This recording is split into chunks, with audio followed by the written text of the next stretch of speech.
لەبێت بەڕێزان باز لە قەیرانی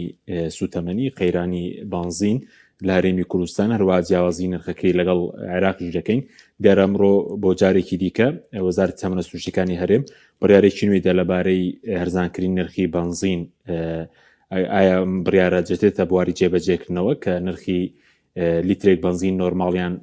بە 750 دینار و بازرگانی نۆرماڵ بە 850 محەسەن بە 1000 هەروە سوپەر بە 1200 دیناریان دیاری کردووە. ئایا ئەم نرخە دەچێتە بواری جێبەجێکردنەوە یاخود بۆ هەرزانکردنی بنزین لە هەرێمی کوردستان دەبێت چی بکرێت تا چەندە گرنگە لە پاڵاوگەکانەوە هەرزان بکرێت پاشان چاودێری بنزینخانەکانیش بکرێت. ئەو لیژنەش کە پێک هاتووە لە پەرلەمانی عێراق چەندە کاریگەری هەبوو لە سەردەرکردنی ئەو بڕیارە لەلایەن حکوومەتی ماوە بە سەرچووی هەرێم و چۆن دەکرێت نرخی بنزین هاوتای عێراقیش بکرێت یاخود ئایا دەکرێت لە قۆناغیدا هاتووەمونەوەتەکە ڕاستی عێراق بکرێت و عێراق خۆی بنزینی پاڵپشتی کراو بۆ هەرێمی کوردستان دابین کات. ئەم پرسان لەگەڵێک لە بەڕێزان باوەڕ جەمال سەرۆکی ڕێکخراوی ئابووریکار لە ستۆدیۆ هەروەها لە گەرمیانیشەوە مامۆستا کەریم عەلی سەرۆکی پێشووی لیژنەی سامانە سروشتیەکان لە ئەنجومەنی پارێزگای سلێمانی قسەی لەسەر دەکەین. سوپاسی ئامادەبوونتان دەکەین. کاک باوەڕ بەخێر بن ئەگەر لە بەڕێستانەوە دەست پێ بکەم سەرنجی بەڕێوەبزان لەسەر قەیرانی بنزین لە هەرێمی کوردستان. پێدوای هۆکاری ئەم قەیرانە بۆچی دەگەڕێتەوە؟ پەیوەندی بە قۆڕخاریەوەیە، پەیوەندی بە پاڵاوگەی حیزبیەوەیە، پەیوەندی بە کەمی ئەو پێداویستیەیە کە دابین کراوە بۆ هەرێمی کوردستان پێوەستە بەچی؟ بەڵێ بەناوی خۆی گەورە سڵاو لە بەڕێستان کاک حەکیم لە کۆی بینەران و بیسەرمان لە هەرکوێکەن سوپاس بۆم فرسەتە. دیارە ئەبێ مەسەرەتا بگەڕێنەوە بۆ ئەو هۆکارە سەرکیانەی کە ئەم ڕێژە بەرزە لە خواستی بنزین لە هەرێمی کوردستان بەراورد بە ژمارەی دانیشتوان و ژمارەی ئۆتۆمبیل و ئەوانە بۆ ئەوەندە ڕێژەیەکی بەرزە. بەداخەوە لە هەرێمی کوردستان لە ساڵانی ڕابردوودا لە کابینە جیاوازەکانی حکوومەت نەمان بینیەوە هۆکاری گشتی گواستنەوە وەک پێویست دابین بکرێت. ئەگەر سەیری وڵاتانی دنیا بکەی ئەنواع شێوازی گواستنەوەیان هەیە هەر لە تراموەی لە قیتار لە شێوازە جیاوازەکانی گواستنەوەی گشتی. بەڵام ئەوەی کە هەیە لە هەرێمی کوردستان لە بەروی هاوڵاتی زۆر ئۆتۆمبیلی خۆی ئۆتۆمبیلی تایبەتی خۆی بەکارهێنێ لە کاتی ڕۆشنەدەوام لە کاتی پێداویستیەکانی ئەمە هۆکاری سەرکیە بۆ ئەوەی بەکارهێنانی زۆرترمان هەیە بۆ ئۆتۆمبیل لەسەر شەقامەکان هۆکاری نەبوونی گواستنەوەی گشتی بە شێوەیەکی بەرفراوان. لێرەوە خواستێکی زۆر لەسەر بنزین دروستە بێت. دیارە ئامارە جیاوازەکان بازدەوە دەکەن لەم کاتەدا ڕۆژانە هەرێمی کوردستان پێویستی بە 5 ملیۆن لیتر بنزین هەیە. ئەوەی کە هەیە لە هەرێمی کوردستان ڕۆژانە 50,000 بەرمیل نەوت بۆ دامی ناوخۆ دابین دەکرێت لە نەوتی هەرێمی کوردستان. دەبێت لێرەوە بپرسین ئایا بەم 50,000 بەرمیل لە نەوتە دەتوانین چەند لیتر بنزینمان دەست بکەوێت؟ بەپێی ئامارەکان ئەو ئامارانی کە پەیوەستن بە سوتەمەنی ئاماژیان بۆ داوە نزیکەی 3 ملیۆن و 600,000 لیتر بنزین دەتوانرێت تەنها لەو 50,000ەکەوە ئامارە فەرمیەکانە باسیەوە ناکەین کە لە دەرەوەی ڕێکارە دروست و یاساییەکان چەندی تر لە پاڵاوگەکان و لە بیرەنەوتەکان بەرهەم دەهێنرێ. ئەوەی کە هەیە 3 ملیۆن و 600,000 لیتر بنزین ڕۆژانە تەنها لە ڕێگەی 50,000ەوە دەتوانرێت بەدەست بهێنرێ و هەروەها بە شێوەی بازرگانی ڕۆژانە نزیکەی 3 ملیۆن لیتر بنزین دێتە هەرێمی کوردستان و تەبعاً و ژمارە بەردەوام بەرزوو نووسم دەکات بەپێی نرخی بنزین لە تەواوی جیهانە. لەبەرامبەر ئاماژەمان پێدا 5 ملیۆن لیترمان پێویستە لە هەرێمی کوردستان. ئەگەر بە شێوەیەکی سەحی و تەندروست ئەم ڕێژەیە بخرێتە بازاڕەوە دەتوانرێت تەنانەت ئەو ڕێژە زۆرەمان پێویست نەبێت کە بە شێوەی بازرگانی هاوردەی بکەین تەنها بەو ڕێژەی کە لە هەرێمی کوردستان هەیە پێداویستی ناوخۆ بە ڕێژەیەکی زۆر باش پڕ بکەینەوە. بەڵام ئێستا ئێمە لە کورتێنانەکەین بۆ لەبەرەوەی نرخی بنزین بە شێوەیەکی گشتی لە دنیادا بەرز بۆتەوە کڕینی ئەو بنزینە بازرگانیە بە ڕێژەیەکی گرانتر دەست دەکەوێت و ئەوەشی کە لە هەرێمی کوردستان هەیە هەندێک با بڵێن راپۆرتی ئاماژە بۆ دەدەن بە ڕێگەی جیاواز ئەم بنزینە جارێکی تر دەفرۆشرێتەوە بە وڵاتێکی دراوسێ بۆیە ئەمە وای کردووە قەبارەی کورتێنانەکەی زیاتر کردووە لە بەرامبەر خواستێکی زۆر بۆ بنزین هەیە بەم شێوەیە نرخەکە بەرز بۆتەوە. بەڵام دەکرێت لێرەوە تووشی پرسیارێک ببین ئەی چۆن دەتوانین ئەم قەیرانە چارەسەر بکەین. ئێمە ئەمڕۆ پێشنیاریشمان کرد هەر وەک ڕێکخراوی خۆمان لە میدیا جیاوازەکانەوە کە دەبێ ناردنەدەرەوەی بنزین لە هەرێمی کوردستانەوە بە تەواوی ڕابگیرێ واروها کار ئاسانی بکرێ بۆ بازرگانان بۆ ئەوەی بتوانن بنزین بە نرخێکی گونجاوتر بهێنە هەرێمی کوردستانەوە و هەروەها گرنگترین ڕێگا ئەویشەوەی کە پاڵاوگەکان ئیجبار بکرێن. بەداخەوە ئێمە بینیمان بڕیارێک دەرچوو بۆ ئەوەی بنزینخانەکان نرخی بنزین بێن نەخوارەوە من وا دەزانم ئەم بڕیارە بەڕاستی جێی خۆی ناگرێ ئەگەر لە پاڵاوگەکانەوە دەست پێنەکە لەبەروی پاڵاوگەکانە بنزین دەدەن بە بنزینخانەکان لەبەروی بنزینخانەیەک ڕۆژانە 25-30,000 لیتر بنزین دەکڕێت. ئەوە پاڵاوگەکانن کە بە ڕێژەی زۆر و بە ملیۆن لیتر دابین دەکەن بۆ بنزینخانەکان بۆیە دەبێت بڕیارەکە بۆ ئەوێ دەربچێ و هەروەها لە هەمان کاتە دامی بەڕاستی نرخەکەی بکرێ وەک چۆن لە عێراق بە نرخی پاڵپشتی کرا و دەفرۆشرێ. بینیمان ئێستا لە ئێران تۆ 6 لیتر بنزین بە 1750 دیناری عراقی دەکڕێت. ناکرێت لە هەرێمی کوردستان لە سەتانەوەی داهاتیە وڵاتە لەسەر نەوت و گازی سروشتی بێ، بەڵام گرانترین شتیش لە هەرێمی کوردستانە گاز و نەوت بێت. دەبێت سەرچاوی سروشتی هەرێمی کوردستان لە خزمەتی هاوڵاتیان نابێ، بخرێتەوە خزمەتی پێداویستیەکانی ڕۆژانەی هاوڵاتیان. بۆیە بە شێوەیەکی گشتی ئەگەر تەماشای وێنە گەورەکە بکەین ئەم هۆکارانە بوونەتە مای ئەوەی نرخی بنزینی لە هەرێمی کوردستان گران کردووە. سپاس دەکەم. مامۆستا کەریم پێت وایە دەبێت چارەسەر ڕاستەقینە چییە؟ بنزینەکە بدرێتەوە بە عێراق، لێرە پاڵاوگە دروست بکرێ. چارەسەری ڕاستەقینە بۆی کە بنزین هەرزان بێ خەڵک بارزان دەستی بکەوێت چییە؟ بەپێی یاسای هەڵۆشاوی یاسای ژمارە 2007 یاسای نەوت و گاز کە لەلایەن دەرگای فیدراڵی هەڵۆشایەوە، ئەو کات بڕیار وا بوو کە 4 کۆمپانیای نیشتیمانی بۆ بەرهەمێنان و دۆزینەوە و بەرهەمێنان و بە بازارکردن و فرۆشتنی نەوت و پاڵاوتنی نەوت دروست بکرێ. بەڵام بەداخەوە حکوومەتی هەرێم و دەسەڵاتداران ئەم 4 کۆمپانیایان دروست نەکرد و هیچ شێرخانێکی ئابووریان لە بواری نەوتە لە کەرتی نیشتیمانیا دروست نەکردێ. ئەوەی هەیە هەمووی کەرتی تایبەتە، چی بۆ کارەبا، چی بۆ نەوت، چی بۆ کەتەکانی دیکەش. بۆیە ئەم ئیدارەدا بەرژەوەندی کۆمپانیا و هەروەها لە بەرژەوەندی قازانی شەخص و کەس و کۆمپانیاکانە دەست نابا بۆ چارەسەرە بنەڕەتەکە لە بواری سوتەمەنیە. چارەسەرە بنەڕەتەکە ئەوەیە ئەو نەوتەی لە حکومەتی عێراقی وەرەگیرێ لە پاڵێورێت و بەروبوومەکەی لە ناوخوا بەکار بهێنرێەوە بلیتری بە هاوشێوەی حکومەتی عێراقی بە 450 دینار بدرێ بە وڵاتیان بە جێگیری. ئەمە بنبری بابەتەکەیە و هەروەها گەر حکومەتی هەرێم ئەمەی پێ ناکرێت ئەوە داوا لە حکومەتی عێراقی بکە ئەم 50,000 بەرمیلەی ڕادەست بکە بیداتە سۆمۆ، دواتر حکومەتی عێراقی بەروبوومی ناوخۆیی بۆ وڵاتیان هەرێمی کوردستان هاوشێوەی پارێزگاکانی دیکەی عێراق تەجهیز بکەوە بە دنیاوە ئاسانیشە بۆ حکومەتی عێراقی. چونکە حکومەتی عێراقی ئێستا خۆی ڕۆژانە 30 بۆ 35 ملیۆن لیتر بنزین سەرفی هاوڵاتیانی عێراقا لە عێراقەوە. تەنها بەغداد سەرووی 10 ملیۆن لیتر سەرفەکە حکومەتی عێراقی دابینیش یەکا و ئەو نرخەش کە پاڵپشتی کراوە. بەڵام لە هەرێمی کوردستانە بەداخەوە دەسەڵاتداران یعنی بەرژەوەندیان لەگەڵ بەرژەوەندی هاوڵاتیان یەک ناگرێ.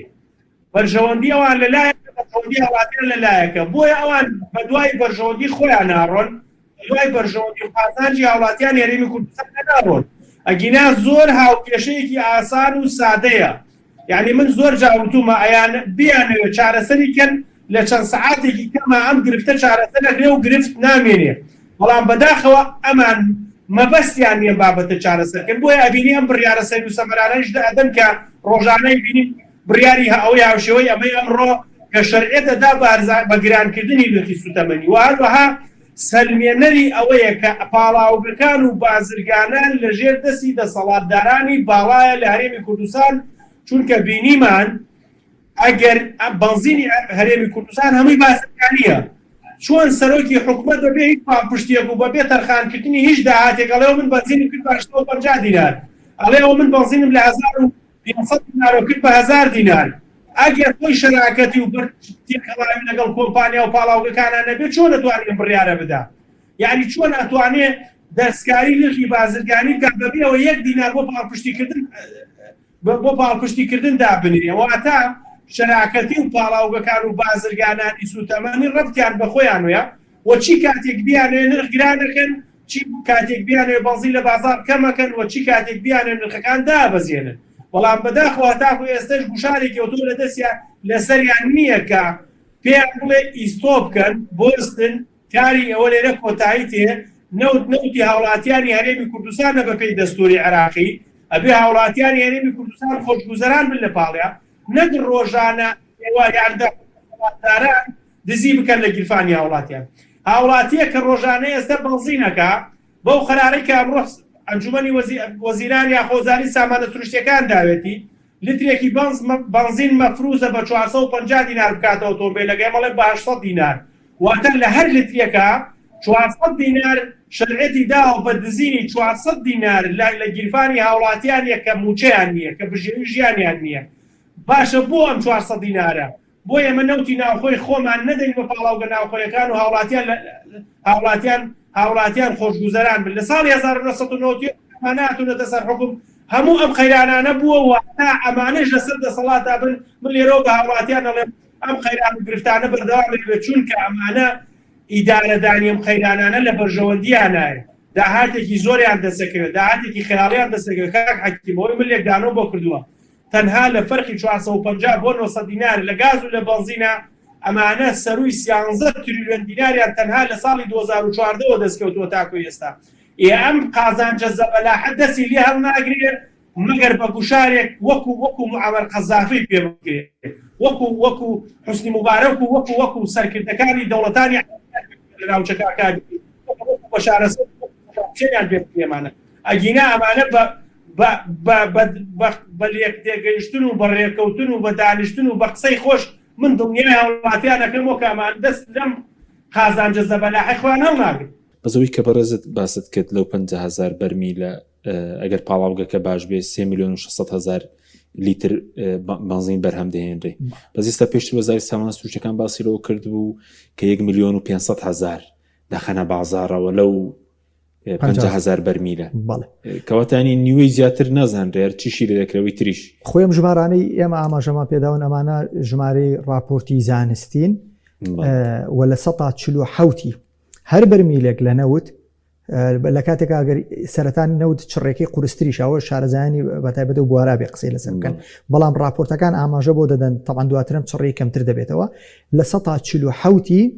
نزیکەی 75 بۆ 80 لیتر لە هەر بەرمیلێک نەوت دەتوانرێت بەنزین بەرهەم بهێنرێ خۆ ژمارە ئێمە یانی ئەمە لەگەڵ ڕێزم بۆ وەزارەتی سامانە سروشتیەکانیش بە زەمانە ژمارەکانن کە 50,000 بەرمیلە کە بەگرانیش دەیفرۆشن هەمووی ناخەنە خزمەت خەڵک بەڵێ جا پرسیاری دەتارەوە بەگرانیش وایە بە بازرگانی دەفرۆشن بەڵێ ئەوە بۆ خۆی جێی تێبینیە دەبوو بەڕاستی لەبەرەوەی ژینگەیەکی لەبار بۆ پاڵاوگەکان ڕەخسێنراوە بە ناوی پرۆژەکانی وەبەرهێنانەوە ئافاکراون لە هەموو جۆرەکانی باج و زەڕایی بوو ئەوانە دەبوو بە نرخی پاڵ پشتیکرا حکوومەتی هەرێم لە برێ و سوتەمەنی خۆی دابینی دەکات بیرمانە لە ساڵانی ڕابردوودا بە نرخی زۆر هەرزان بە وڵاتان دەفرۆشە ئەی بۆ ئەم سەروە نیشتیمانیە لە خزمەتی هاوڵاتیانی خۆتان نەبێ دەبێت بەداخەوەجا لێرە دەچینە سەر خاڵە کاک حەکیم کە لە هەرێمی کورسان دامەزراوەمان نییە تحقیق و بە دوواداچوون بکە ئەگەر لە هەرێمی کورسان حکوومەتێکی فعلیمان هەبووە ئێستا لە تەمەنێکی صحی خۆیان بووە و کاربڕێکرد نەبووە ئەگەر پەرلەمانێکی کارات هەبووە لیجانەکان ڕۆڵی خۆیانیان ببینە دایانتوانی ئێستا بەوردی بە دوواداچوون بکەن لەگەڵ وەزارەتی سامانە سروشتیەکان سەردانی پاڵاوگەکان بکەن سەردانی خاڵ سنووریەکان بکەن دڵنیا ببنەوە لەوەی ئایا بنزین چۆن دەچێتە دەرەوە ئایا چۆن بنزین دێتە ناوە بەڵام لە هەرێمی کوردستان بەداخەوە دامەزراوەکان ڕۆڵی خۆیان نابینن بەس کە باوەڕ ئەو بڕیارێک کە دراوە بۆ هەرزانکردنی یاخود بڵێن وەکو دەستکەوتێک سەرەتا هەرزان و دوای گرانیان کە دێستە کەمێک دەیان بەزاندوتەوە پێدوای بڕیارە جێبەجێ بکرێ و ئایا پێشەم کابینێ بنزین نرخی زۆر هەرزانم بێ 100 قات نەبووتەوە ئێستاش وەکو دەستکەوتێک بە خەڵک دەفرۆشرێت و ئەگەر جێبەجێش بکرێت خۆی ئەمە کەمکردنەوەی نرخی بنزین نیە ینی لەگەڵ ئۆپەڕی ڕێزم ئەکرێ بڵێن ئەمە سڵحی نرخی بنزینە بەس ئەمە ڕێکەوتنێ گیان بڕیارێک نییە کە لە 100 قابلی تەنفیز بێ ئێمە باواقع بینیمان لە ساڵانی ڕابردوودا زۆر باسمان کردووە بۆ نمونە نرخینان هەژنان بە 1000 دینار بوو دواتر بینیمان بڕیارێک دەرکرا ئەبێت دەنان ببێ بە 1000 دینار بەڵام لە بەرەوەی دامینان و خانەکان نەکرا بوو سوتەمەنی پێداویستیان بۆ دابین بکرێ ناتوانی بۆ ئاردیان گەنم و ئاردیان بە نرخێکی گونجاو بۆ دابین بکەن نەتوانرا ئەم بڕیارەوە خۆی کاری پێ بکرێ بەڵکو شەژنان بوو بە 1000 دینار بۆیە بڕیارەکان هەر گرنگ نین لەسەر نووسراوێک بن و بخرێنە بەردەست ئەو کاتە بنزیخانەکان بینیمان لە 24 کاتژمێری ڕابردوودا زۆربیان نووسیویان بنزینی نۆرمالمان نییە لێرە بە دواوە ئەگەر فشار لە پاڵاوگەکان نەکرێیان با بڵێن نەک فشاریش ینی لێکتێگەیشتنێک لەگەڵ پاڵاوگەکان نەکرێ ناتوانرێت تەنانەت بنزینی محەسەن و سوپەریش بەو نرخەدابین بکرێ وا دەزانم شوێنی یەکەم دەبێت لەگەڵ پاڵاوگەکان ئەمە بکرێت هەر بەڵکو پێشۆژە بێ حکومت خۆی نیەتێکی باشی هەبێ بۆ ئەوی بەڕاستی بازرگانی بە سەروەی نیشتیمانی هەوڵاتیانی هەرمی کوردستانەوە نەکە دەبێت سەرمایە و هەموو ئەوەی کە لە هەرمی کوردستانە هەیە سامانی هەرمی کوردستانە لە خزمەتی خەڵکەکەی دابێت نەک لە هەندێک جهتی تایبەت و جیاواز چون دەکرێت لەگەڵ عێراق جیاواز بن یاخود ئەو لیژنەیەش کە پێکاتوە لە پەرلەمانی بەڵێ لیژنەیەکی کاتی پێکەنراوە پێ دوای کاریگەری هەبوو لەسەر ئەو بڕیارەی حکوومەت یاخود لە قۆناغی دات و گرینگە بڕنەوە تە 50,000 هەر لە دەسەڵاتدارانی هەرێم وەربگیرێتەوە چکە بەغدا پێشتر ساڵی ڕابردوو ئامادە بوو هەمووی وەربگرێ پێداویستی ناو خۆی هەرێم دابین کە خۆی چۆن ماوە لەگەڵدا بکرێت وا دەزانم ئەو دانوستانی زۆر پێویستە ینی شتێک نییە بڵێنەوە ئەمڕۆ بە بڕیارێک جێبەجێ دەکرێت تانی باواقعی بین بەڵام ئێستا لیژنەیەکی لاوەکی پێکێنراوە دیارە بەڕستان بینیتانە و خەڵکی بینیوێتی کە ئەم لیژنەیە دەست دەکات بە لێکۆڵینەوە لە ئەسبابەکانی گرانی نرخی بنزین لە هەرێمی کوردستان هیوادارم بەڕاستی ئەم لیژنەیە بتوانن کاری تەندروستی خۆیان بکەن و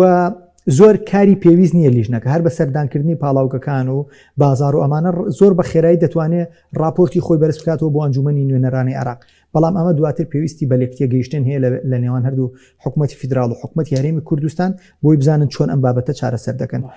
هیوادارم هەر شتێک لە بەرژەوەندی هاوڵاتیانی هەرێمی کوردستانە لەگەڵ یا قواری هەرێمی کوردستان پارێزرا و سەلامەتەکە نەک بیکاتە بیانوو بۆ پاراستنی قوارەکە بەڵکو بە فعلی پاراستنی قواری هەرێمی کوردستانی لێ بکەوێتەوە و هەروەها مافە سەرەتایەکانی هاوڵاتیانی هەرێمی کوردستان دابین دەکات هەرچی زۆر جێبەجێ بکرێت جا بە تەسلیمکردنی ئەم بڕە لە نەوت و وەرگرتنی بنزین بە نرخی پاڵپشتی کرا و بە نرخی 450 دینار کاک حاکم بیرت نەچێ ئەمە شۆفێری تەکسی بە 1000 دینار بەڕاستی پارەیەکی زۆرە بۆ شۆفێرەکانی تەکسی کە بنزین دابین دەکەن بۆ ئۆتۆمبیلەکانیان لە بەرامبەردا سەرنشینەکانیش بۆ هەر کرێکی گواستنەوە 3000 و 4500 دینار بەراورد بە داهاتی تاک لە هەرێمی کوردستان ئەم نرخانە یعنی قابل ئەوەنین بەڕاستی هەر لە دیراسیەکی تەندروست تا جێبێتەوە یەکسەر بۆ خۆی دیارە کە گرفت لێرەدا هەیە وەک سەرەتاش ئاماژەمان پێدا لە بەروی وەسایلی گواستنەوەی گشتی لاوازە لەگەڵەوە دایکەونەوە تا هەمووی بدرێتە عێراق خۆی دابینی بکە دەکرێت ئەوە بکرێت لە یاسای بودجە کە لەم ساڵ بڵین ئامادە دەکرێت لە مانگیدا وابرارە بێتە پەرلەمان جێگیر بکرێت من بۆ خۆم پێم ناخۆشە کە حکوومەتی عێراقی ئێستا موچەکەمی ژەرێرە موچەکەم عێراق بینێرە چونکە داهاتی ناوخۆی خۆمان ئەمەنە زۆرە ئەتوانین لە مانگێکا دوو موچەگەر بە دەستپاکی ئیدارەی بدرێت بەداخەوە پێم ناخۆشە لیترێکی نەوتی خۆمان بدرێتە دەست هەر کەسێکۆکە کە غەیری وڵاتەکەی خۆمان و غەیری ئیدارەدانی خۆمان و بەڵام بەداخەوە دارانەی خۆمان وایان کردو کە ئێستا ئێمە بێت کاکە خەڵ خۆشگوزەرانی دەنەوە خەڵ کوردایەتێکی درۆ دوو لە ڕووی بەڕێستان و دوو لە ڕووی بیسەران و بینەران کوردایەتێکی ناوێت کە ئەمانە باسی یەکەن بە ناوی کوردایەتیەوە هاوڵاتیانی ئێمە بڕوتێنەوە من ئەڵێم نەوتی هەرێمی کوردستان لە هەر کەسێکا بێ لە هەر کوێیەکە بێ خوای کەسێکە بێ حەوتی شۆر دوورترە بێ لە هەرێمی کوردستانەوە بەڵام ئیدارەدانی بە شێوازێک ئیدارەی بدا کە خۆشگوزەرانی بۆ هاوڵاتیانی هەرێمی کوردستان دابین بکە ئەگەر ئەم دەسەڵاتدارانەی خۆمان ئیدارەی نەوت بە شێوازێک بدەن کە لە پێنا و بەرژەوەندی هاوڵاتیانە بێ کاتێک زۆرۆنێک ئەدا لە کێڵگەیەک نەوتی ئێمە هەزاران هاوڵاتی خۆی لەوێداتە کوشت و حاجزی مرۆیی بۆ دروستەکە بەڵام لەبەرەوەی هاوڵاتیان تێگەیشتون لەوەی ئەم نەوتە نەوتی ئەمان نییە و دەسەڵاتداران بە موڵکی خۆیان و باوک و باپیریان ێزانن بۆیە هاوڵاتیانی ئێمە شەوانە و ڕۆژانە دەیان ساڕۆ بدا لە کێڵگە نەوت و غازیەکان هەر باکیشی نییە ینی لە کۆمێندیشان ناینووسێ ئەمە بەداخەوە دەسەڵاتداران وایان کردووە کە ئێستا ئەگەر بڵێن نەوت کاکەمانە نەوت ئیدارە ئەدەن بۆ ئیدارەی هاوڵاتیان نیە بۆ خۆیانە کە خەڵک دەڵێ کاکە تەسلیمی عێراقی بکە بۆ ئەوەی من خۆشگوزەران بژیم ئەمانە بە ناوی خۆیان بە کوردێکی ئایار 24 لە خەڵەمەدەن و خەڵکیش بەکرێگیراوە بەڵام بەکرێگیراوەوانەیە کە نەوتی وڵاتە دزن سەرۆت و سامانی وڵاتە داهاتی وڵاتە دزن وایە لە هاوڵاتیانی ئەمە کردووە بڕا بۆ مووسڵ و ڕۆژ تا ئێوارەستەرە بگرێ بۆ 50 لتر بنزین وایان کردووە ئەمانە حکوومەتی عێراقی خازەنێرێ بۆ هەرێمی کوردستان لێرەش قورنجلێکێکی لێگرن و نرخەکەی 1000 دینار 1500 دینار لە گیرفانی هاوڵاتیان زیاد دەسەر هاوڵاتیان زیاد دەکەن ئەمانە چاوەڕانی هیچ دەرفەت و خۆشگوزەرانێکیان لێ ناکەین بۆی بڵێن با نەوت لە دەستی ئەمانە بێ بە من بێ نەک نەوت سەرۆت و سامانەکەی خۆشیان لە دەستیان بسێنرێتەوە ئیدارەدانی ماڵی خۆشیان لە دەستی خۆیان نەبێت بەڵێ بە کورتی لەسەر غازەکەش ئێستا غاز باس کرد لە عێراق و ڕۆژانە 300 تەن غاز دێت لێرە غازیش دووبارە کراوەتەوە بە فۆرمی خۆراک وەرەنگە هاوڵاتیش ڕاستە و خۆ پێی نەگاوە لە بازرگانیەکەش گران بووە ئەگەر بە کورتی بێ لەسەرەوەش قسەمان بۆ بکەیت. وڵی کاک حەکیم ڕۆژانە حکوومەتی عێراقی بەش 52 معمل 52 کارگەلارێمی کوردستان غازی بۆ نێرێ ئێستا وەش گرفتی بۆ دروست بۆ بۆ نمونە ئەچن لە معمل تاجی لە تاجی بارێکن لە بەغدا وایە لە کەرکووک باریان بەڵام دەسەڵاتداران ئەمەشیان پێ خۆشە چونکە ئیدارەی غاز لە هەرێمی کوردستانە ئیدارەیەکی زۆر خراپە غازی ئێمە چێ بۆ وڵاتانی دەرەوە بەڵام بەش نادرێتە ناوخۆی خۆمان. هەرێمی کوردستان ئێستا ڕۆژانە بۆ نمونە سنووری پارێزگای سلێمانی 12 بۆ 13 ئۆتۆمبیل غازی پێدرا کە بەشی 150 وڵاتیانەکە ئێمە ڕۆژانە 70 بۆ 80 تلێرە تەنکەر غاز بارەکرێ لە کۆڕمۆر ئێمە بۆ نادرێتە ناوخۆی خۆمان. عقدێکی ناشەفاف لە ساڵی 2022 بۆ کۆمپانیا کراوە ئەسڵەن نوێ ناکرێتەوە تەندەری بۆ لێ نادرێت تەندەری بۆ نوێ ناکرێتەوە و پێیدراوە بۆ مەرکەزی سەرپەرشتی غازەکە ئاسانکاری بۆ کرێ برێتە دەرەوە بەڵام لە ناوخۆی خۆشمانە غازمان نییە کە بچووکترین گرت دەبێتەوە گەورەترین خەیران بۆ ئێمە ئیدارەدانی غاز و نەوت کە لە دەستی پارتیوێکێتیایە ئیدارەدانێکی شکست خواردووە و عقدەکانیان ناشەفافە و هەتا بەم شێوازەش ئیدارە بدرێ هاوڵاتیانە بێ ئەمە حاڵ و گوزەرانیان بەچوونی بەرز هۆکاری چی بوو کە ساڵی ڕابردوو ینی ئامادە نەبوون بەشی زۆر نێوتەکە ڕازی بوون بەزەوەی کە پێویستە پێداویستی ناوخۆ ڕارەسی نەکەن پەیوەندی بە بەرژەوەندی پاڵاوگە هەیە خود ئێمە بەسپال بۆ بەس پاڵاوگە حزبیمان هەبێ بۆ پاڵاوگەی چە ساڵە پاڵاوگە حکومیمان نەبێ کاتێکە لە عێراق هەر حکمی هەیە و ئەهلی نییە بڵێ وڵاجە ئەنجامەکە پێمانەڵێت ئێستا ئەمە لە ئەنجامای بینیمانە ئەم 50,000 بەرمیل نەوتەی کە ڕۆژانە مافی هاوڵاتیانی هەرێمی کوردستانە ئەگەر بۆتەوە بە خزمەت گوزاری بۆ هاوڵاتیان ئەگەر بەرمیلێک نەوت بە 30,000 دینار وەرەگرن ئەگەر لیترێک بنزین بە 450 دینار وەردەگرن ئەوە ئێمە دەڵێن حکوومەتی هەرێم دیفاعکردنی لە بابەتی وەرگرتنەوەی 50,000 بەرمیل نەوت بۆ هەرێمی کوردستان لەبەر خەڵک بووە ئەگەر نەوت هەر نرخەکەی بەرزە و گوودنشینان نەوت وەرناگرن بە نرخێکی ڕێکوپێک و شۆفێران ناتوانن بنزینێکی هەرزانیان دەست بکەوێ ئەوە لێرەوە حەقی خۆیەتی بەڕاستی خەڵک کە هیچ گومانی نەبێ لەوەی کە ئەمە بە بەبەستی بازرگانیە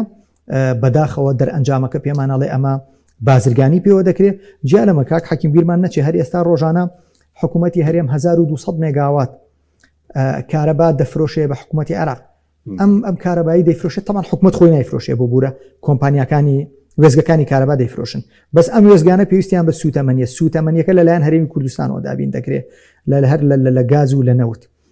ئەم بڕە لە کارەبا کە دەفرۆشرێت و دەدرێت بە عێراق هیچ پارەیەکی دەگەڕێتەوە بۆ وەزارەتی دارایی حکوومەتی هەرێم تا بڵین ئەم سوتەمەنیە ئەو کارەبایی کە فرۆشراوە بە حکوومەتی عێراق لە خزمەتی خەڵکا بەکارهاتووە هەموو ڕۆژێک بای ملیۆنێک و 100,000 دلار تەنها بۆ دابینکردنی 1200 مێگاوات کارەبای هەرێم بۆ عێراق پێویستە 1,100,000 دلار سوتەمەنی بۆ دابین بکرێت کە 33 ملیۆن دلارەکە لە ماوەی مانگیەکە ئەگەر ئەم پارێ چۆتەوە وەزارەتی دارایی و وەکو سەروەی نیشتیمانی هەرێمی کوردستان ئەم سوتەمەنیە جا هەر لە گاز بێ لە نەوت فرۆشراوە بۆتە داهاتێک و ئەمڕۆ کە داوای داهاتی نانەوتیمان لێ دەکریان داوای پڕکردنەوەی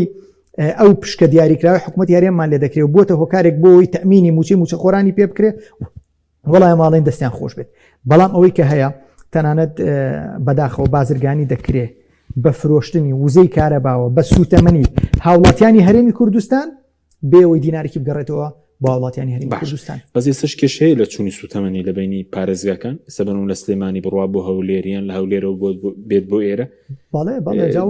جیاواز کێشەی ساڵهای ساڵە لە هەموو با بڵین پێداویستی سەرەتایەکانی هاوڵاتیان هەر لە مارکێتێکەوە هەر لە قوماش و لە خۆراک و لە پێداویستی منداڵان و تا دەڕوا بۆ نەوت و گاز بەداخەوە لە نێوان پارێزگاکانی هەرێمی کوردستانە ئەوە ڕوونواشکرایە کە جۆرێک لە دوو ئیدارەیی هەیە بازرگانیکردن بە تەنکەری ئەو بارانی لە نێوان ئەم پارێزگایانەدا دێت و دەڕوات بۆی ئەمە دیسانەوە هەڵاوسان و گرانبوونی نرخی سوتەمەنی لەسەر هاوڵاتیانی هەرێمی کوردستان دروست کردووە ئەمە ژمارەکان پێمانەڵێن ئەمری واقع لەسەر شەقام شۆفێرەکان کە بە بەردەم بەزیخانەکانە دەڕۆن دەیبینن بۆی ئەمە بووە بە ژمارەیەک و ئێستا بارگرانەکەی لەسەر گیرفانی تاک بە تاکی هاوڵاتیانی هەرێمی کوردستانە لەکەیە لە کاتێکا کە بەداخۆ دۆخی کار و کەسابەت و پیشە لاریمی کوردستان زۆر خراپە موچە کەس دڵنیانە لە چه بەروارێکا وەریەگرێ یعنی لەگەڵ هەموو ئەم قەیرانانەیە بەردەوام قەیرانی زیاتر و کەڵەکە بوو لەسەر هاوڵاتیانی هەرێمی کوردستان دروست دەکرێت لە کاتێکا بووە بەڕاستی خزمەتی شایستە لە دابیکردنی پێداویستی سەرەتایەکان بە خزمەتی خەڵکان گرانکردنی باسی هەرتەنە کاریگە لەسەر شوفێران هەیە یاخوب بڵێن لەسەر هاوڵاتیان لەسەر گواستنەوە لەسەر گرانبوونی شتوماک هەمەلایەنەیە بڵێن گرانبوونی رخی سوتەمەنی باڵێ بە دڵنیاییەوە کاریگەرێکی هەمەلایەنێ هەر ڕۆژانە بوو ئەو کاکە کرێی پاس هەندێک لە قەزاو ناحیەکان ئێستا کری پاسیان بەرز کردوێتەوە بە 750 دینار بوو بۆ بە 1000 دینار تەمانەوە بە باسی ئەو شار و شارچکەکان دەکەم بۆیە ڕاستە و خۆ لە کری پاسەوە تەسیری کردو تا کری تەکسی تر ئێستا ژوەرزی هاوینە لە بەرەوەی پێویستی تەبریتەیە ئەمە وا دەکا کە سوتەمەنیکی زیاتر بۆ ئۆتۆمبیلەکان دابیم کرێ دیسانەوە دەچێتەوە سەرکرێ بە دلیڤەری و گواستنەوەی کاڵا و لە فەو خواردن و پیتزا و هەموو ئەوانی کە ڕۆژانە پێویستیان بە سوتەمەنی هەیە بۆ ماتۆڕەکانیان بۆ ئۆتۆمبیلەکانیان بۆی ڕاستە و خۆ کاریگەری لەسەر گرانبوونی بەشێکی زۆر لە کاڵەکان دروستە بەزووکو بەرپرسیارەتەکە ئێستا بەرپرسیارەتەکە هەمەلایەنێ لەیان پارتیەوە بێ یەکێتیەوە بێ دووسەرەیە بەرپرسیارەتەکە چونکە یەکێکیان لە نووسراوەکان خۆی وەکو فریاد ڕاز نیشان دەدا یەکێکیان لێرە وەکو خۆی وەکو ئۆپۆزیسیۆن نیشان دەدا بڵین هەمەلایەنەیە ئەوەی کە گرانی بنزین لێرە لە هەولێر پێشەر کەس ینی ئەمە بەرپرسیارەتی حکوومەتی هەرێمی کوردستانە ئەی حکوومەتی هەرێمی کوردستان کێ تەشکیلی کردووە بە دڵنیاییەوە یەکێتی و پارتی بە پشکی زۆرینە تەشکیلیان کردووە جالەوەی هەندێک خەڵکیشان یعنی لە دەوری خۆیان کۆ کردوێتەوە بەڵام پشکی شێر بە هەردوو حیزبی فەرمانڕەوا دەکەوێت لە هەرێمی کوردستان لە برەوەی ئەوە 30 ساڵە ئەوان حاکمی ئەوڵ و ئەخیری ئەو منتیقیان هەرێکیان لە زۆنی خۆی و لە ئیداری جیاوازی خۆی بە دڵنیاییەوە ئەرکی بە تایبەت ئەو دوو حیزبەیەکە معالەجەیان بابەتە بکەن باش بەس وەکو وەزارەتی سامانە سروشتەکان یاخود هەندێک بەرپرسی پەرلەمانتاری دەسەڵات باز لەوە دەکەن کە خەتای باغدایە بنزین لێرە گرانە یاخو خەتای ئۆپۆزیسیۆنە لەبەرەوەی کە ئەو 500,000 بەرمی لە بەش ناکە سەرنجی بەڕێزت ئەو کاتەی کە بڵین خۆشیان 300,000 500,000 فرۆشە نرخی بنزین هەر گران نەبووە لە کوردستان ئەستا ئەو پاساوێکە باسی دەکەن خۆی ئەمە پاساوە بەداخەوە منوا دەزانم هاوڵاتیانی هەرێمی کوردستان بەڕاستی شایستە بۆ نین ئاوا عەزیەتی ڕۆح و دەرونیان بدرێت یعنی جالەوەی تۆ پێداویستیەکانی بۆ دابین ناکەیت لەگەڵ ئەو پەڕی ڕێزم بێ بە لێدوانی جیاواز و قسەی تاڵ ینی دیسانەوە عەزیەتی دەرونی هاوڵاتیانی هەرێمی کوردستانی بدەیت هەموو خەڵک دەیبینێ ڕۆژانەوە تەنکەرەکان بە بەرچاوی خەڵک و خۆحاشای لێ ناکرێت لە مەرزەکان دەبینن ئەمە بە هەرچی جۆری با بڵین سوتەمەنی هەیە سامانی هەرێمی کوردستان دەنێردرێ بۆ وڵاتان خەڵک بە چاوی خۆی دەیبینێت بۆی ئازانم ئەو قسانە ئیتر ناخوە خەڵک بە چاوی خۆیان دەیبینن گرانیەکەی لەسەر گیرفانیانە فەرهودەکەی لە بەرچاویانە بۆیە ئەوانە تەنها لە دەوری قسە دەخولێتەوە وازام بەتایبەت ئەو کەسانی کە لە ئاستی مەسئولیت و بەرپرسیارەتیان دەبێ ڕۆڵی خۆیان ببینن دڵسۆزانە بۆ معالەجەیان بابەتە هانی حیزبەکانیان فراکسیۆنەکانیان لایەنە پەیوەندیدارەکانی خۆیان بدەن لە حکوومەت لە حیزب بۆی ئەم دۆخە چارەسەر بکرێن نەگەوەی قەیران لە دوای قەیران لەسەر هاوڵاتیانی هەرێمی کوردستان کەڵەکە بکرێن بەس پێ دوای ئەو ئەگەر جێبەجێش بکرێ لیتری بە 750 دینار گرانە لەسەر هاوڵاتیان بەراورد بە دواکەوتنی موچە بێ داهاتی تا بەراورد بە هەرچی معیاری کاری بێ بەراورد بەوەی کەیمە وڵاتێکی نوتین بە هەرچی معیاری دنیا هەیە و حسابیکە هەرێمی کوردستان وە گوتمان لە سەتانەوەی داهاتەکەی گەورەترین سەروەیەم هەرێمە سوتەمەنیە نەوتە و غازە ئایا لە خزمەتی خەڵکایە نەخێر بە دڵنیاییەوە ئەم نرخە بەراورد بە وڵاتێکی وەک ئێران کە ئێستا لە قەیرانەیە وە گوتمان دەتوانی بە نرخێکی زۆر کەم تانکی بنزینی ئۆتۆمبیلەکەت پڕ بکەیت ئەم سەروەیە خراوەتەوە خزمەتی خەڵکەکەی لە کوێیت بە 345 دینار لیتر بنزینە فرۆشە لە عێراق کاکە ئێمە لە ناو عێراقی فیدراڵانین ئەو تا بە 450 دینار بنزین دابین دەکرێت بۆ شۆفێران یعنی 750 ئەسڵەن بۆ 750 دینار بەڵام ئەمڕۆ بەداخەوە وەک بڵێ وایان کردووە نرخەکان زۆر بەرز کردوەوە ڕێژەیەک دێنەوە خوارەوە بۆ ئەوەی خەڵکی بە حساب ڕازی بێ لەوەی کە نرخەکە کەم کراوەوە بەڵام نرخی حقیقی بنزین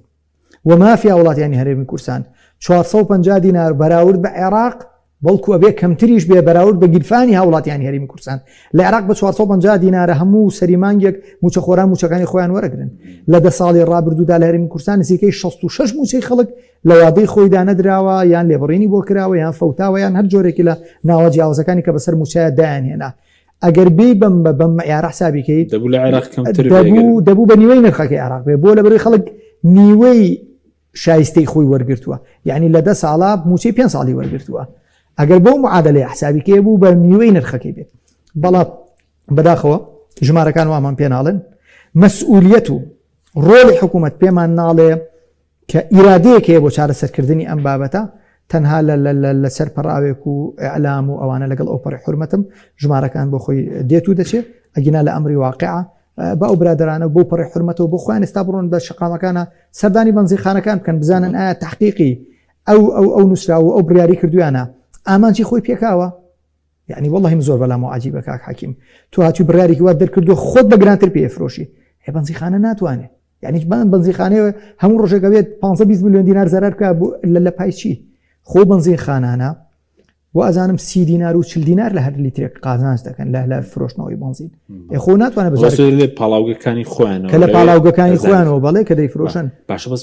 بدەڕە بۆ وڵاتانی دراوسێش سێباز دەکرێت دەڕوا بۆ تورکیا بە تایبەتی بە سنووری هەولێرەوە لەم قۆناغە پێویست ناکە ڕابیگریان کەمتر بنێردرێ بۆی بخرێتە خۆی هەتا پێداویستی ناوخۆ هەبێ نابێ هەناردەی بکەیت هەتا پێداویستی ناوخۆ لە 100% بۆ هەر بەرهەمێک پڕ نەکەیتەوە تۆ نابێ هەناردەی بکەیت معقولە هاوڵاتیانی خۆت بە نرخی گرانتر بەنزین کڕن تۆ بڕۆی بیفرۆشی بە ساقی وڵاتانی دیکە بۆیە لە ئێستادا خواستێکی زۆر لەلایەن تورکیاوە هەیە بۆ کڕینی بەنزین ئەویش بۆی ئەو قەیرانە گەورەی سوتەمەنی کە لە ناوچەکەدا ڕوویداوە بۆی ئەو گرفتانی کە ئێستا بۆی گرفتی ئیسرائیل و ئەمریکا و ئێران وای کردو قەیرانی سوتەمەنی هەیە ئەمەش بەشێکە لە حقیقت خواستێکی تری لەسەر وڵاتانی دراوسێ دروست کردووە بۆی ئەوانیش فرسەتیان هەیە بە نرخێکی باشتر بیفرۆشن بەزەگەر ڕقابە هەبێ حکومەت ڕۆڵی خۆی ببینێ نابێ بەڕاستی ڕێگە بەمە بدا کە بازرگانی بەسەرەوەی نیشتیمانی هاوڵاتیانی هەرێمی کوردستانەوە بکرێت باش بەزەمە هەر بۆ بەنزین ێستا بۆ غازەکەش کۆرمۆر ڕۆژێک بڵێن بەرهەمێنان ڕدەگرێ دەبینین غازگران دەبێ ئێستا لە عێراق 300 تەن غازشلی ماڵان دێت هەرێمی کوردستان هەرێمی کوردستان پێویست تقریبان بە 600 تەن ڕۆژانەیە بۆچی قەیرانی غازیش لێرە دروست بێ لە بە ڕۆژێک کە بەرەمێنان بوەستی وکارەکەی چیا خود ئەوەی کە لە بەغدا شەوە دێ وەکو پێویست بەرەسیا وڵاتیان نەکەسە بریکاری وەزارەتی نێوتی عێراق سەی کردبوو دەڵێ ئێستا ڕۆژانە لەوەتەی کۆرمۆر وەستا و 300 تەن غازی شلی ماڵان دەنێنە هەرێمی کوردستان بەڵێ بەداخەوە وەگوتمان بەشێک لە واقع ئەوەیە کە بەهۆی ئەو گرفتە ئەمنیانەی کە هەیە وەک پێویست لە ئێستادا سوتەمەنی دابین ناکرێت بەڵام ژمارەکان پێمانەڵێ وەگوتمان 1200 مگاوات کارەبا کە بە غازی سروشتی کۆرمۆر دەفرۆشتێ بە وێزگانی کارەبا دواتر ئەوان دەیفرۆشنەوە بە عێراق مانگانە 33 میلیۆن دلارەکە هیچی ناگەڕێتەوە بە حکومەت بەڵێ کاک باوەڕ باسی غازمان کە تومان غازیش جگە لە ئەوە کارەبا شەر ئێستا کێشەی بۆ دروست بووە بڵین کارەباکەم بۆ تۆ ئێستا هاوڵاتی دەبێت جگە لە غاز و لە بەنزین و دەبێت لە کارەبەکە شەر باجەکەی بدا کارەبایەکی بەنای ڕووناکی ڕەپارێکی زیاتر دەدا پارەی مۆلیدەش ئێستا ئەوی شەر دەبێ بدە لەو ڕۆژوەر بڵین بارگرانی دروست بوو بەڵێ کاک حەکیمەڵامان ڕامان دەیکەشێ بۆ بابەتێک لە ساڵانی ڕابردوودا بینیمان قەرزێکی زۆر هاتە سەر هەرێمی کوردستان باسیەوە دەکرا بۆیە ئێمە قەرزارین ژێرخانی ئابووری هەرێمی کوردستانمان بەهێز کردووە بەڵام لە دوای ساڵانێک خەڵک بینی ئەم ژێرخانەی کە حکوومەت بانگەشەی بۆ دەکا دەبێتە داهات و نیعمەت بۆ نەوەکان لە هەرێمی کوردستان جگە لە قەرزارباری نەبوو هیچ نیعمەتێک و بەڵکو بینیمان لە خزمەتی پرۆژەی ئەهلی و کۆمپانیای تایبەت تا سەرف کرابوون ئەگەر ئەو ژێرخانەی کە باسی دەکەن ژێرخانی وزە لە هەرێمی کوردستان لە ساڵانی ڕابردوو ئێمە لەسەری قەرزدار بووینەتەوە ئەی بۆ ئێستا لە خزمەتی خەڵکانیە بینیمان هەر بە داهاتی هەرێمی کوردستان بە سەروەتی هەرێمی کوردستان پرۆژە دروستکرا دواترم پرۆژانە بوونە پرۆژەی تایبەت لە خزمەتی خەڵکیکی تایبەت بێەوەی لە خزمەتی هاوڵاتیەکانی بێتەوە بۆی هەمووی کە هەیە لە هەرێمی کوردستان بەڕاستی بازرگانی تەواوی پێوە دەکرێت بێ ئەوەی بخرێتەوە خزمەتی کە سوکاری شەید موچەخۆران مامۆستایان فەرمانبەران ئەمە دەرئەنجامێکە کاک حەکیم ئەمانە هەموو جێگەی مەترسی گەورە نەزانی یعنی ئەمە وەلایەکی هیچ وەلای نیشتیمانی لەگەڵ ئەو پەڕی حرمەتم نەێشتۆتەوە یعنی خەڵک چۆن ئێستا ڕۆژەی کوردایەتیمان پێ نافرۆشنەوە خەوانی و پاڵاوگانە پرۆژەی ڕووناکی بێ بەڵێ هەندێک جار ئەو دێن وەک بڵێ چوزانم مل پێچێک و جامانەیەک دروست دەکەن و بە هەدیە دەیدەن بە شوێنێک ئەڵێنەوە کوردایەتیە و قەزی نەتەوایەتیە بێتە سەر مەسەلەی قەزی نەتەوایەتی من و ئازام خەڵکی هەرێمی کوردستان بۆ خۆی ئاستی وشیاری نەتەوایەتی زۆر لەوە بەرزترە خۆیان ڕاپەڕێنیان کردو و ئەم هەرێمی کوردستان و ئەم قەزێ و قەوارەیەیان دروست کردووە بەڵام جیاوازیەکە لەوەدا خەڵکەکەی کە بە وەلا ئەو نیشتیمانی ویستووە نیشتیمانی ڕزگار کردووە بەڵام ئەوان بازرگانیان بە نیشتیمانەوە کردووە ئەمەیە جیاوازیەکە ئەگەر کوردایەتی و ئەوەی کە جەناب دەستا ئاماژت پێدا بریتی بێلەوەی سامانی هەرێمی کوردستان بۆ خۆتبەری وەڵای و کوردایەتی بە خەڵکی شەریف و نەزیح و پاک ناکرێت ئەو هەر مبارەکی ئەوان بێ بەوان دەکرێت ئەوەی کە هەیە ئێستا بەداخەوە هەموو هەرێمی کوردستان خراوەتە خزمەتی خەڵکێکەوە کەوای کردو ئەنجادێتەوە سەر ئەم فەقەرەی کە باسم کرد ئەبێتە هۆکاری ئەوەی کە ئینتیمای نیشتیمانی نهێڵێ یعنی ئێستا خەڵک لەسەر جاداڵێ کاکە باو 50,000 بەرمیل لەوتەش بڕوا با ئەوە بڕوا با ئەوە بڕوا هەموو شتێک قۆناغ بە قۆناغ تەسلیم کرا بە حکوومەتی فیدراڵ تەنها لە پێناوی ئەوەی سەرەتایی ترین ماف و پێداویستی خەڵک دابین بکرێ گەرەمە حکوومەت یارم خۆی بیکردا ئەو خەڵکە شەڕی لەسەرم حکوومەت دەکرد نەگەم ڕۆپی خۆش بێ بەڕاستی لەگەڵ ڕێزم ڕاوی بنێت و دەربەدەری بکات باشە مامۆستا کەریم هاتیەوە لە خزمەتین بەڵێ مامۆستا دیارە مامۆستا کێشەی بۆ دروست بوو وەکوتمانی سە بڵێن کارەباکەش بارگرانیە و غازەکەش هاوڵاتی دەرچی هەیە بۆ ڕزگار بوون لەمە یاخود ئەوەیە کە بۆ نمونە هەموو شتەکان لە عێراقەوە بێ بانزینە پرسی موچە لە عێراقەوە چارەسەر بکەین نوێنەرانی کورد ئەوان ڕۆڵیان چیە ساودیژنش کە پێکاتوە دەکرێت چ ڕۆڵێک ببینن یاخود لە وەزارەتی نەوتی عێراق کورد لەوێ نوێنەریە بەڵێ خۆزگە ئێمە لە هەرێمی کوردستان پەرلەمانی خۆمانمان هەبووە ئەمڕۆ لە سایی پەرلەمانێکی پاکە نەک لە سایی پەرلەمانێکی دیزاین کراوە بەڕاستی پەرلەمانتاری حەقیقی لەگەڵ ئەو پڕی حرمەتم بۆ هەموو پەرلەمانتاران بۆ هەموو بەڕێزانەی کە ئێستا بەناو لە پەرلەمانن بەڵام ئەبوو پەرلەمانتاری حەقیقی نەک پەرلەمانتاری علوج بێ قسە لەسەر ئەو بابەتانە بکە دەبوو ئێمە دامەزراوەی خۆمان ڕۆڵی هەبێ ئەمڕۆ ئەندامە بەڕێزەکانی پەرلەمانی کوردستان بەهات نایە لێ کۆڵینەوەیان لەو بابەتە بکردە بەڵام ئێمە ئەوەندەمان فراغی دەستوری و قانونی کردەوە بەڕاستی بە حکوومەتی عێراق بتوانن تەنانەت لە لیترێکی بنزینە هەتا موچەی کە سوکاری شەهید موچەی زیندانی سیاسی ماڵاوە بێستا دۆسیی زیندانی سیاسی بە مەلەف لەسەرێک هەڵ دەچنرێت و دەبرێت دەخرێتەوە بەردەستی ئەو حکوومەتەی ئەو عێراقی کە ئەم زیندانیانی ئەم خەڵکی هەرێمی کوردستانی زیندانی کردووە ئەمڕۆ داوا دەکەینەوە لەوان پیاوەتی بکەن هاوتای موچەی کە سوکاری شەهید و خانەنشین و زیندانی سیاسیمان بۆ بکەن کورە کاکەمە کارەساتە کاک حەکیم تۆ بێ یعنی کە سوکاری شەهید زیندانی سیاسی تمۆحی لەوەیە بێ بڵێ با عێراق بێ ئێستا هاوتای موچەکەم بۆ بکە چ عێراقێک ئەو عێراقی و کارەساتانی بەسەرهێناوە بەڵام خەڵک لە خۆواناڵێ خەڵک تینی بۆ هاتۆ فرسەتێکی زۆر زۆری دەباریم کوردستان بەتە سەڵاتداران لە هەرێمی کوردستان بۆ ئەوەی هەرێمێکی لایق بەم خەڵکە دروست بکەن بەڵام بەداخەوە بینیمان نەبوو خزمەت جاریکە تکراری دەکەمەوە بۆ هاوڵاتیان هەرێمی کوردستان بۆیە ئەمڕۆ بەداخەوە لەگەڵ ئەو پەڕی ڕێزم خەڵک تمۆحیەوەی هێدەی حکوومەتی عێراق بێتەوە ئێرە کورامە کارەساتە وەڵا ئەمە ئەبێ لەسەری بوەستین یعنی بزانین کێن ئەوانی هۆکار بوون بەسەڵاتدارن وێن نەکردووە ئێستا خەڵک حکومڕانێکی خراپ بەڵێ بەڵێ طبعا ئەمە دەرەنجامێکە دەرەنجامی دەیان ساڵ ئەزمموی حکومڕانی داهات ئەوەی کە باست کرد ئێستا داهاتی و 50,000 بەرمیلێش دیار نیوایە داتی و 50,000 پرۆژەی کارە بە ڕووناکی دیارایە داتی غازەکە کاک حەکیم ئەگەر دینارێک باش دۆلارێک سنتێک بەر دراوێک کە حکوومەتی هەرێم پێی خۆشە لە داهاتی پرۆژەی ڕووناکی لە فرۆشتنی غاز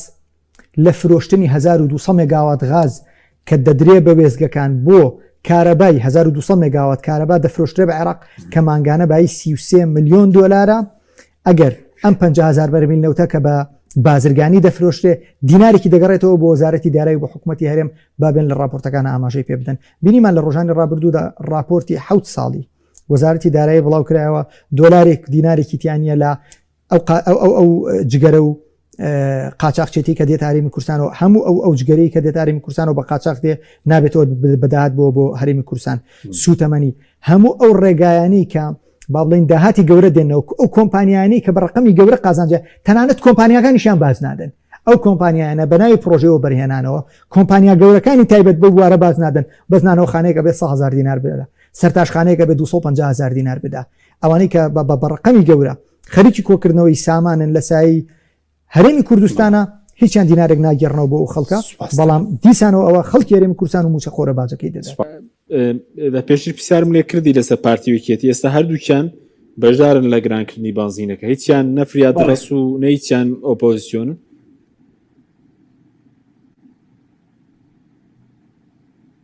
بەڵێ گوێتان لێمە پارتی وێکێتی تەواوکەری یەکن لە ئیدارەدانی ئەم قەیرانانەی لە هەرێمی کوردستانایە هەردووکیان چۆن بڵێ سوێنیان بۆ یەک خواردووە کە ئەو کارانە بکەن کە خراپە بۆ وڵاتیانی هەرێمی کوردستان بە خراپە بەسەر وڵاتیانی هەرێمی کوردستان هاشکێت ئێستا ئەگەر پارتی شەراکەتی یەکێتی پێ ناخۆشەوە وڵێ یەکێتی نایەتە پێش حکومەت تەشکیلەوە ئەم گرفتانە خاتە سەر یەکێتی دەیوەرە نەو دەژێت دەسەڵاتی خۆتایە و وەرە و 50,000 بەرمیلەی کە حکومەتی عێراقی ئەڵێ لە ناوخوا تەسپێکە ئەو داهاتەی شکوویەکێت و لە ئیدارەدانی تەسپێکردەکەی بەکاری بێنە بیخە خۆشگوزرانی هاوڵاتیانە بەڵام بۆ نایکە نەخێر چونکە بەڵێنی داوە کە بەرژەوەندی هاوڵاتیە بەرژەوەندی کۆمپانیەکانیان لە پێش بەرژەوەندی هاوڵاتیانە یەکێتیش بە هەمان شێوە یەکێتیش ئێستا نەفتا لە سنووری قادرکردن و نەو لە سنووری گەرمیان دەرەهێنرێ ئەگەر ئەمەی پارتی ئەڵێ پارتی بە مەرکەزیە مەکا حساب بۆ ئێمە ناکە دەیوەرە ئەو ڕێژەیە 43 بە 50 کە داتانێناوە وەرە ئێوە لە سنووری سلێمانیا جێبەجێکەن ئەو ڕێژەیە لەو 50,000 بەرمیلە دەرکەن 20,000 23,000 بەرمیلە میدەن بە پاڵاوەکانی سنووری سلێمانی و جۆرەکانی بنزین و سوتەمەنی بە نرخی پاڵپشتی کراوی حکومەتی عێراقی بدەن بە وڵاتیانی خۆتان بەڵام بەداخەوە ئەمە دەستی بۆ نابن تەنانەت ئەمانە تەنکەرێکی بنزین لە سلێمانی قڕا بۆ هەر قەزاو نەحێگەبێ پارەی لێ بوەرگینێ لە هەولێریش بە هەمان شێوە من لەم چەند ڕۆژە چوومەتە لای ڕسمی داوام کردووە بنزینەی کە دێ بۆ گەرمیان بە 160,000 دینار وەرنەگیرێ بۆ تەنکەرێ لەسەر تەکلیفی ئێمە وعدیان داوە کە ئەو 160,000 دینارە لە بازرگان وەرنەگیرێ یعنی ئەمە ئیدارەدانی ئەمانە بۆ وزە و سوتەمەنی لارێمی کوردستانە بۆیە چاوەڕوانی خۆشگوزەرانیان لێ ناکرێەوە چاوەڕوانی بریاری دروستیان بەڵێ دوایەگە دەرفەتە بدەیمەوە خزمەت مامۆستا کاک باوەڕێمە خزمەت بەڕێست باسی کارەبامان کە باسی موچەشمان کرد بەزەم ڕۆ حکومەت برارێکی ترشیدا بوو دەڵێ لە 150 لە قەرزەکان خۆش دەبن ئەوە چۆنە لە سنگێنی و قەرزی موچە خۆرانیش بەڵێ وەلەو بارگرانیش کە خەڵک تێدایەتی کە پارێ ڕەنگە پارێنێ هەندێکیان هەژارن پارەی باز و ڕسوماتیش بدەن من هیوادارم ئەم پێشنیاری کە کراوە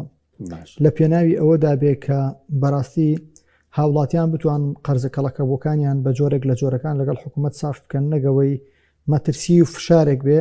کە لە مانگەکانی ئایندەدا بیبینین بەیەک جار هەمووی لە هەرێمی کوردستانە دەخرێتە بەردەستی حکوومەتی عێراق و ئەمە بۆ ئەوە بێدەی فریاب بکەوی چیت بەردەستەکەی کۆی بکەیتەوە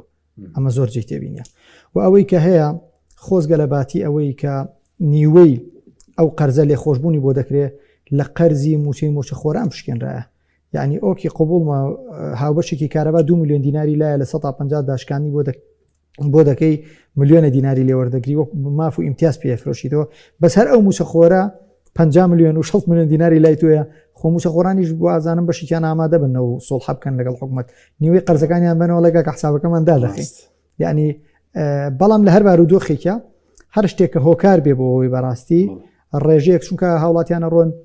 لە کاتی کڕین و فرۆشتنی خان و مامەڵەکانیان هەر ناچارەکرێن بەو پارێ بۆ لەو ڕوانگەیەوە وازانم فرسەتێک بێ بۆ کەسانی کە مامەڵەیەکیان هەیە بەهۆی زۆری قەرزی کارەبای هەڵەوساوە ناتوانێت پرۆژەی ڕووناکی ناگرێتەوە لەبەرەوەی پرۆژەی ڕووناکی لێرە بە دواوەی تر ئەگەر تۆ مانگانە پارەکە نەدەیت کارەباکە دەبڕێت 50 ڕۆژارێک پارەی پێویست نەدەیت کارەباکەت دەبڕن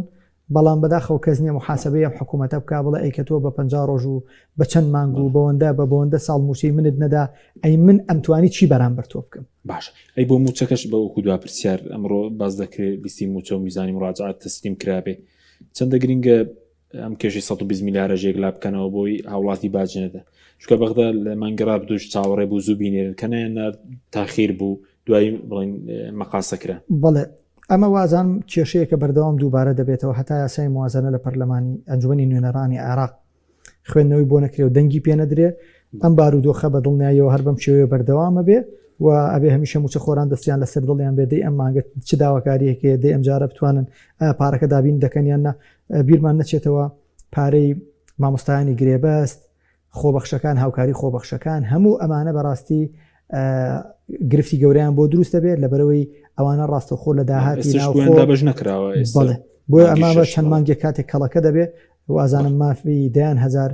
گەنج و لاوی ئەم هەرێمی کوردستانە دەخورە جارێک تر وەک هاوشێوەی موچەخۆرانی تر سوپاس دەکەین مامۆستا کەریم دوا پرسیارشم بۆ بەڕێزت ئەگەر ئێستا بە 500 بیفرۆشن لێرە بنزین هەر قازانج دەکەن تێچووی بنزین لە هەرێم زۆر لە کاتێکە نەوتەکەی خۆمانە و ئەو 50,000 بەرمیلەش بەشی زۆری پێداویستی ناوخۆ دەکە ئەگەر شتێکیش ماوێ بە کورتی بە سوپاس دەکەم بەڵێ ئەوەی کە پرسیارمان کردو بەرمیلێک نەوت 5 بۆ 10 دۆلاری تێچێ بە پاڵاوتر با ئێمە 10 دۆلار بەرزترین نرخ دابنین لە هەرێمی کوردستان ئێمە گەر بۆ نمونە بەرمیلێک نزیک 70 لتر بنزینی تیا بێەوە 70 400 دیناری لە یەکۆ بدە ئێمە تێچوویەکی داهاتێکی زۆرە بێ و هەروەها گازوایی لەگەڵەوە هەروەها مشتەقاتی تری لەگەڵا و نەونەوتێکا پاڵێورێت بەڵێ ئەتوانرێ ئیدارەی بدرێتەوە بۆ تێچۆکەی لە خۆی لە ئیدارەداری خۆیان سەر بکرێتەوە لەو پارەی کە دەسەکەوێتەوە بەڵام ئەگەر ئەمەشیان بۆ ناکرێت حکومەت ئیدارەیەمە پێ ناترێت توانێ و 50,000 بەرمیلەی ڕادەستی حکومەتی عێراقی بکە ئەمانە دەسەڵاتدارانی هەرێم 150 خاکی کوردستانیان ڕادەستی عێراق کرد و هەروەها نەوتی هەرێمی کوردستان لە بەرەوەی نەیانتوانی ئیدارەی باشی بدەنەوە تا ڕادەستکراوە لە سۆمەوە بەشێکی ڕوا و هیچ سەرۆریەک بۆ هەرێمی کوردستان نێڵراوەتەوە لەلایەن ئەمانە ئێبان 50,000 بەرمیلەی ڕادەستی حکومەتی عێراقی بکەن و بۆی خواوڵاتیانی هەرێمی کوردستان خۆشگوزەران بێ و کاتە حکومەتی عێراقی مولزەمە بێ بە دابینکردنی جۆرەکانی سوتەمەنی بۆ وڵاتیانی هەرێمی کوردستان ئەگەر ئەمەشیان پێ ناخۆشە و کوردایەتێکی ئار 24مان پێڵێن دەیوەرن خۆتان نەوتەکە بپاڵێون لە پاڵاوگەکانی خۆمانە و ئیدارەی بدەن و بە هاوشێوەی حکومەتی عێراقی پێمانی بفرۆشنەوە ئەوەی کە دەستور بڕیاری داوە کە لە مادەی 111 دەستور لە مادەی 111 دەستوری عێراقی ئاماژەی پێدراوە نەوت و غاز مڵکی وڵاتیانی هەرێمی عێراقە بە هەرێم و پارێزگاکانەوە بەڵام لە هەرێمی کوردستانە شەوبیلا مڵکی وڵاتیان نییە غاز مڵکی وڵاتیان نییە نەوت و غاز مڵکی دەسەڵاتدارانی هەرێمی کوردستانە یەک جار داوایان لێکەین یەک جار وەکو دەسەڵاتدارێک وەکو کوردێکی ڕەسەن کە ئەم وڵاتە کە ئاوڵاتیان ئەم هەرێمە شەهید و قوربانیان لە پێنایان داوە یەک جاوەکو کوردێک بیر بکەنەوە ئەو نەوتە بپاڵێەوە لە پاڵاوگەکانی خۆمانە و گرفت سوتەمەنی بۆ ئەبەدی چارەسەر بکەن بەڵام بەداخەوە من کە چاوەڕوان ئێمانەیان لێ ناکەم چونکە خیانەت و دزی و تاڵانی لە خوێن و لە دەماریان نەڕۆچوو. بەڵێ سپاس دەکەین بەڕێز مامۆستا کەریم عەلی